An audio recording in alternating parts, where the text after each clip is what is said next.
Hello student, देखिए last lecture में हमने गाउस के नियम से रिलेटेड जो भी कुछ आंकिक प्रश्न थे वो हमने हल किए थे। अब हम गाउस के नियम को आगे बढ़ाते हैं तो हमारे पास है गाउस के नियम के अनुप्रयोग। अनुप्रयोग को पढ़ने से पहले हमें अनंत रेखीय आवेशित तार के जो जैसे भी बेलन है इन सबके अनुप्रयोग जो है वो पढ़ेंगे। उनके कारण विद्युत क्षेत्र की तीव्रता जब निकालेंगे उससे पहले हमें क्या करना है, उससे पहले हमें विद्युत क्षेत्र की दिशा के बारे में ज्ञान करना है, क्योंकि हर एक के लिए वो एक जरूरी है। आज हमारे पास टॉपिक है गाउस के नियम से अनंत रेखीय आवेश, या हम कह सकते हैं आवेशित तार के कारण विद्युत क्षेत्र की गणना। अनंत रेखीय आवेशित तार, या हम कह सकते हैं कि अनंत रेखीय आवेशित तार के कारण विद्युत क्षेत्र की गणना। आज का टॉपिक हमारा ये है। तो अनंत रेखीय वास्तव में अगर देखा जाए तो अनंत रेखीय होता क्या है? अनंत क्या होता है? अनंत अपने आप में कुछ भी नहीं होता है। अनंत कहेंगे सर बहुत एक पता नहीं क्या है अनंत। अनंत वो होता है जिसका कोई एंड नहीं हो। अरे नहीं भाई, ऐसा नहीं। अनंत अपने आप में वास्तव में एक बहुत लंबी दूरी होती है, ठीक है। मतलब जो हम जिस चीज को लेके चले, मान लीजिए ये ले लें और इसके सापेक्ष थोड़ी ज्यादा बहुत बड़ी लंबाई ले लें, वो अपने आप में अनंत। मतलब जो ज्यादा लंबाई होती है वो अपने आप में क्या होती है? अनंत होती है। तो आज हम बात करते हैं अनंत रेखीय आवेश के कारण विद्युत क्षेत्र की दिशा।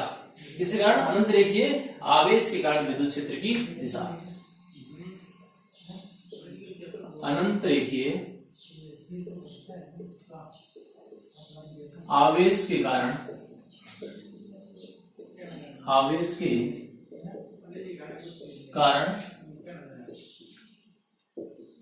विद्युत क्षेत्र की दिशा। सबसे पहले हम दिशा का ज्ञान कर लेते हैं कि दिशा किस प्रकार से डिसाइड करेंगे। अनंत रेखीय आवेशित तार के कारण, अनंत रेखीय आवेश के कारण विद्युत क्षेत्र की दिशा किस प्रकार से डिफाइन करेंगे। इसके लिए क्या करें? पहले एक अनंत रेखीय तार लें, और वो भी कैसा होना चाहिए? वो भी एक आवेशित तार होना चाहिए। क्लियर है? तो देखिए हम अनंत रेखीय आवेशित तार लेते हैं। ये जो डॉट डॉट डॉट दर्शा रहा हूं मैं, ये क्या है? ये अनंत रेखा को दर्शा रहा है और कह रहा अनंत रेखा आवेशित तार है। तो यहां पर मैं इसको पॉजिटिव चार्ज ये दोनों तरफ बना देता हूं।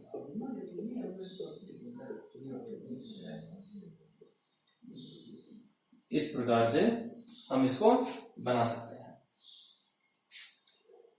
ये हमारा हो गया अनंत रेखीय आवेशित तार।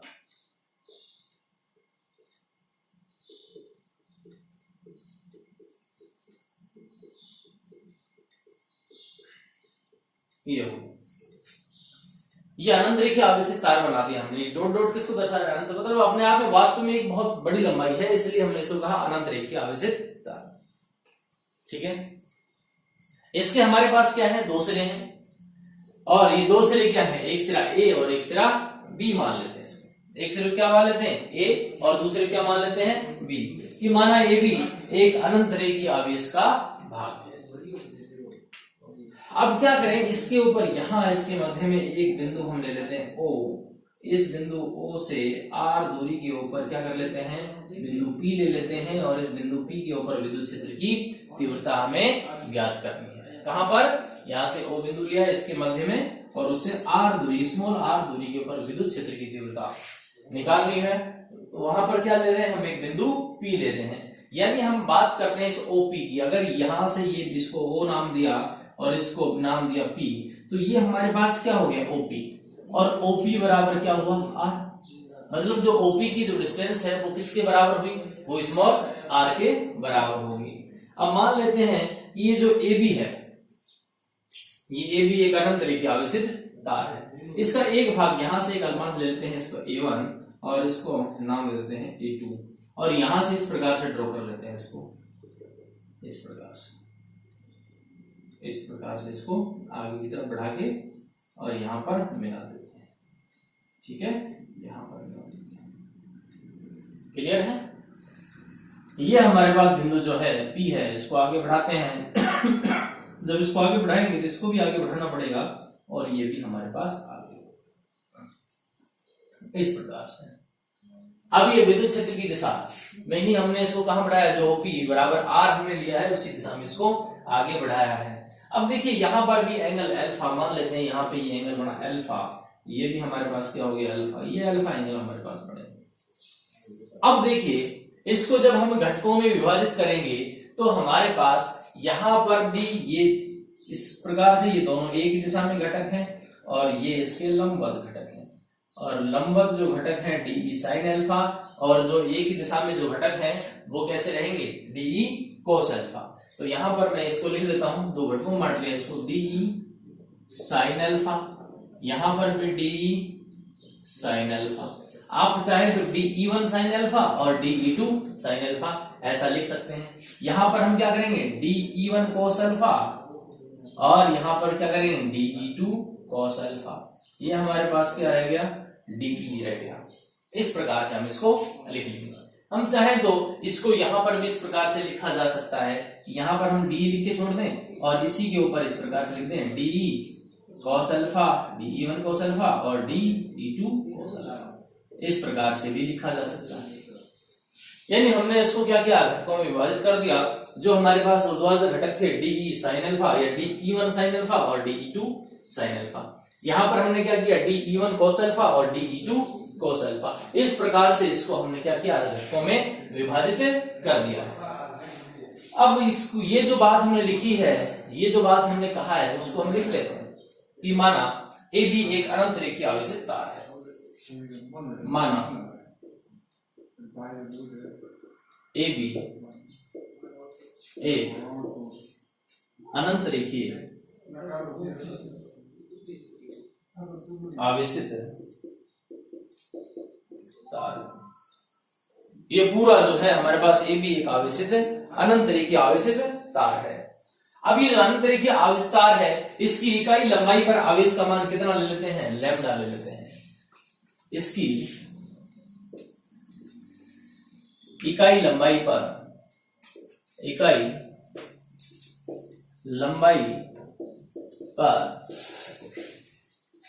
आवेश का मान लैम्डा है। इसकी इकाई लंबाई पर आवेश का मान कितना है, लैम्डा है। हमने कहा कि ये जो है हमारे पास ये जो डॉट डॉट ऊपर की तरफ जा रहा है ये इसका सिरा A है और इधर जो नीचे की तरफ जा रहा है ये इसका सिरा B है।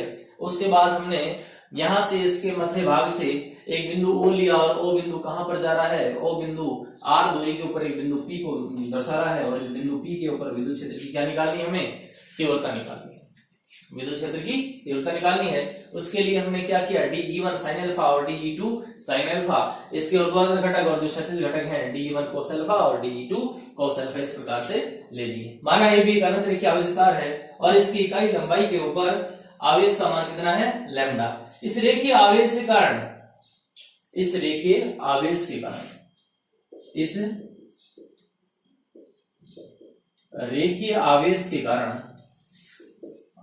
के कारण बिंदु P पर विद्युत क्षेत्र की गणना करनी है। क्या करनी है, विद्युत क्षेत्र की गणना करनी है। कहां पर, बिंदु P के ऊपर विद्युत क्षेत्र की गणना करनी है। अब विद्युत क्षेत्र की गणना यानी उसकी विद्युत क्षेत्र की दिशा की गणना, यहां पर लिखें विद्युत क्षेत्र की दिशा की।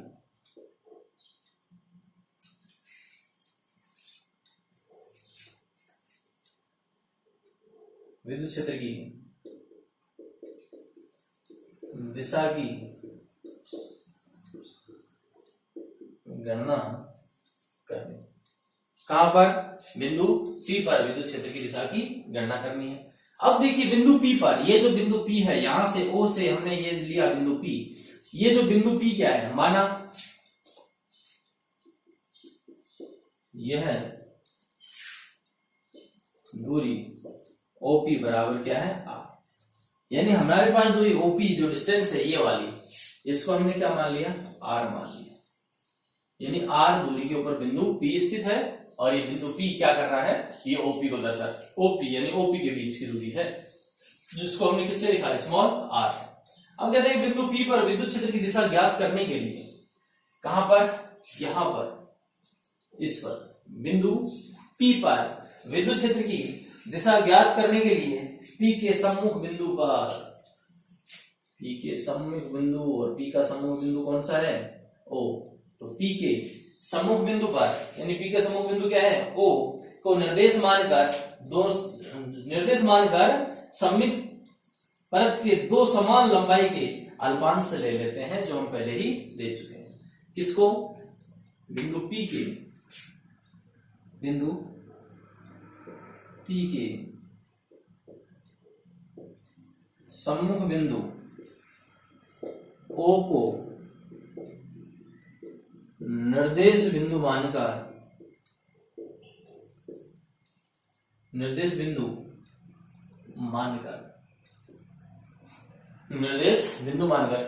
समिति की परत के दोनों ओर, यानी इसके दोनों ओर, यहां पर और यहां पर हम ले चुके हैं, दो अल्पांश ले चुके हैं, तो दो अल्पांश A1 और A2 ले लेते हैं। निर्देश बिंदु मानकर दो सममित परत पर अल्पांश बिंदु A1 व A2 ले। जो O बिंदु है उसको केंद्र मानकर उसके ऊपर और नीचे, मान लीजिए हमारे पास एक अनंत रेखा वैसे तार है, ठीक है, इसका ये सिरा A और ये सिरा B, यहाँ पर हमने कोई बिंदु O माना है, O से यहाँ पर इतनी दूरी के ऊपर ये डिस्टेंस कितनी हो जाएगी, R। इस R दूरी के ऊपर क्या माना जाएगा, कोई बिंदु P मान लिया, जहां पर विद्युत क्षेत्र की दिशा ज्ञात करनी है। ये डिस्टेंस कितनी है, R। अब ये जो O बिंदु है इसको निर्देश बिंदु मानकर इसके दोनों ओर, यहाँ पे मतलब जो A है वहां से उससे थोड़ा नीचे, और B, यहाँ पर दोनों तरफ क्या मान लेते हैं, अल्पांश ले लेते हैं, अल्पांश A1 और अल्पांश A2 ले लिया हमने। इन अल्पांशों की लंबाई समान होने के कारण, अब देखिए ये जो अल्पांश है ये और एक दूसरा अल्पांश ये, इन दोनों की लंबाई क्या है, आपस में समान। दोनों की लंबाई क्या है, समान है। अब दोनों की जब लंबाई समान है तो यहां पर विद्युत क्षेत्र की तीव्रता का जो परिमाण है वो भी बिंदु P पर कैसा होगा, एक समान होगा। यहां से ये लंबाई इतनी और ये इतनी, मतलब ये दोनों एक दूसरे के इक्वल है, तो यहां से जो विद्युत क्षेत्र की तीव्रता का परिमाण यहाँ पे आएगा उतना ही यहाँ पे आएगा, मतलब दोनों से कितना होगा, बराबर होगा। बिंदु A1 से भी P के ऊपर और बिंदु A2 से भी P के ऊपर, और दिशा किधर होगी, A1P, ये इधर से होगी A2P, A1P और A2P। यहां पर निकालनी विद्युत क्षेत्र की दिशा, यही कैलकुलेट कर रहे हैं, तो यहां पर देखिए A1P A2P, ये दोनों डिस्टेंस इक्वल, तो इनकी विद्युत क्षेत्र की तीव्रता का परिमाण भी दोनों के लिए क्या होगा, बराबर बराबर होगा। तो लिख लेते हैं, अल्पांश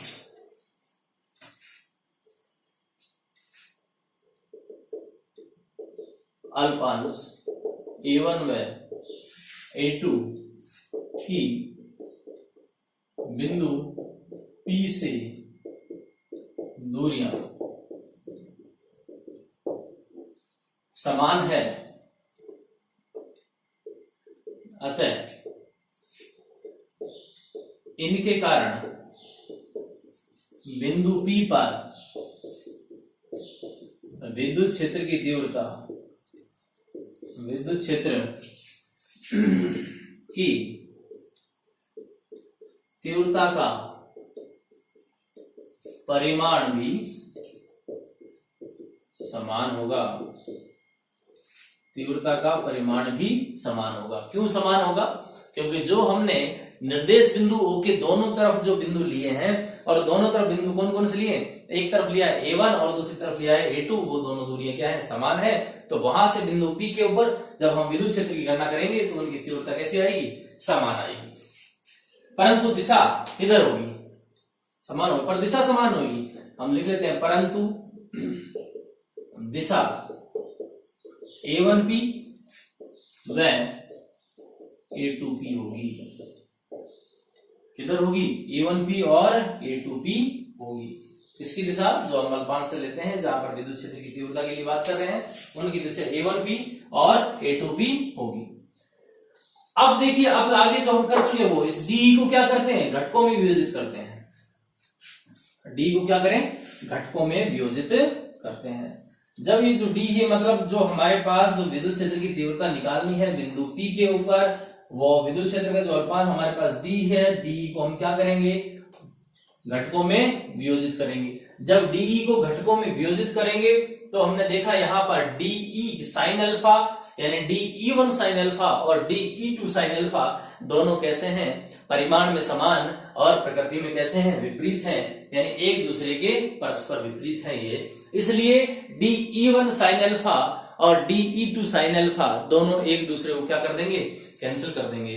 और जो मान बचा हुआ आएगा वो किसके कारण आएगा? इसके कारण आएगा, मतलब DE1 cos अल्फा और DE2 cos अल्फा, इसके कारण परिमाण हमारे पास आएगा। तो लिख लेते हैं, यदि DE को घटकों में वियोजित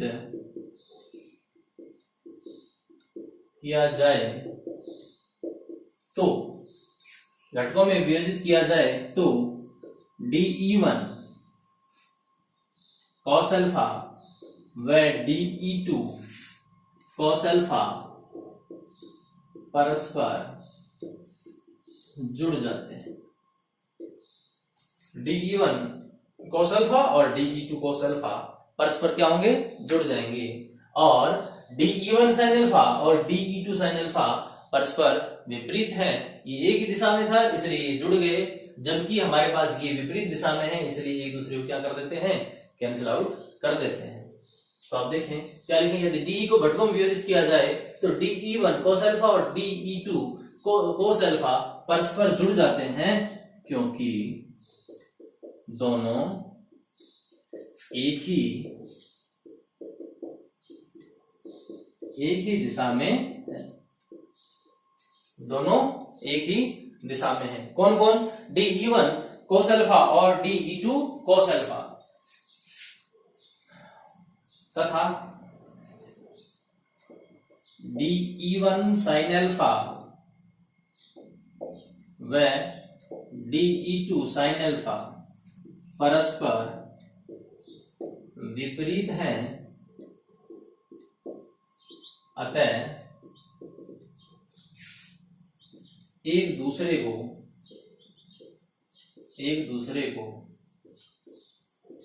निरस्त कर देते हैं। ये एप्लीकेशन अपने आप में इंपोर्टेंट है, याद रखें। आगे जब भी कभी घटकों में विभाजित किया जाएगा तो एक ही दिशा में जो घटक आएंगे वो घटक जुड़ जाएंगे, और जो भी विद्युत क्षेत्र है, विद्युत क्षेत्र की तीव्रता है, जो भी हम कैलकुलेट कर रहे हैं वो एक ही दिशा में घटकों के कारण उत्पन्न होंगे। और जो विपरीत घटक होंगे, ऊर्ध्वाधर घटक हैं जो परिमाण में समान विपरीत प्रकृति के हैं, वो क्या रहेंगे? एक दूसरे के विपरीत वाले निरस्त हो जाएंगे, एक दूसरे के प्रभाव क्या कर देंगे? समाप्त कर देंगे। यानी उनका वहां पर गणना करने के लिए, विद्युत क्षेत्र के लिए, विद्युत क्षेत्र की तीव्रता दर्शाने के लिए उनका वहां पर कोई भी योगदान नहीं होगा। किनका? इस प्रकार के घटकों का। तो ये क्या हुआ? DE1 sin अल्फा और DE2 sin अल्फा एक दूसरे को क्या कर रहे हैं? निरस्त कर रहे हैं। इसलिए बिंदु P पर परिणामी विद्युत क्षेत्र की तीव्रता पृष्ठ के लंबवत प्राप्त होगी। इसलिए बिंदु P पर परिणामी क्षेत्र की तीव्रता की दिशा कैसे होगी? लंबवत प्राप्त होगी। लंबवत प्राप्त होगी। बिंदु P पर परिणामी क्षेत्र की तीव्रता कैसे प्राप्त होगी? लंबवत प्राप्त होगी। तीव्रता की दिशा, तीव्रता की दिशा। और किसके लंबवत प्राप्त होगी? पृष्ठ के लंबवत, पृष्ठ के लंबवत प्राप्त होगी। ये जब दोनों जुड़ेंगे, जुड़ने के बाद इन्हीं कारण विद्युत क्षेत्र की दिशा बनेगी, तीव्रता की दिशा बनेगी। ये दोनों कैंसिल हो गए तो ये पृष्ठ हमारे पास, देखिए ये है हमारे पास पृष्ठ, और ये इसके लंबवत इधर प्राप्त होगी। ठीक है, यहाँ पर DE1 sin अल्फा और DE2 sin अल्फा के कारण ही तीव्रता आएगी, जो कि पृष्ठ के लंबवत होगी। अगर मान लीजिए पृष्ठ के लंबवत ना होती तो फिर यहाँ पर मान नहीं होता, तो फिर मान कहाँ होता, इसकी दिशा कहाँ पर होती? अगर लंबवत नहीं होती तो कहीं और भी हो सकती थी। कहीं और कहाँ हो सकती थी? या तो यहाँ पर होती या फिर यहाँ कहीं होती। अगर लंबवत नहीं होती तो उस केस में इस प्रकार से तीव्रता निकाली जाती। तो ये हमारे पास क्या है, विद्युत क्षेत्र की तीव्रता निकालने के कारण। इस प्रकार अन्य अल्पांशों के कारण भी, और जैसे मान लो और भी कोई अल्पांश ले, उनके कारण भी बिंदु P पर विद्युत क्षेत्र की तीव्रता पृष्ठ के लंबवत ही प्राप्त होती है। इसी प्रकार यहाँ पर, इसी प्रकार अन्य घटकों के कारण भी, अन्य घटकों के कारण भी विद्युत क्षेत्र की तीव्रता, विद्युत क्षेत्र की तीव्रता की दिशा, तीव्रता की दिशा पृष्ठ के लंबवत होगी। यहां पर कोई और घटक भी ले लिए जाते तो यहां इसी प्रकार से इसी जगह आती और ये पृष्ठ के लंबवत रहती। तो इस प्रकार से अनंत रेखीय आवेशित तार के कारण जब विद्युत क्षेत्र की दिशा निकालनी हो तो हमारे पास पृष्ठ के लंबवत आती है, पृष्ठ के लंबवत, ना कि समांतर। अब ये घटक लिए, इनके कारण भी ऐसी आती, इसकी जगह और घटक होते उनके कारण भी ऐसी आती। मतलब ऊर्ध्वाधर जो होते उनको हम कैंसिल कर देते, निरस्त कर देंगे, और जो एक ही दिशा में है उनको हम क्या कर देंगे, जोड़ देंगे। इसलिए पृष्ठ की तीव्रता की दिशा पृष्ठ की कैसी होगी, यानी अनंत रेखीय आवेशित तार के कारण जो तीव्रता की दिशा है वो पृष्ठ के लंबवत होगी। तो इस वीडियो में इतना ही। नेक्स्ट अगले वीडियो में, तब तक के लिए गुड बाय।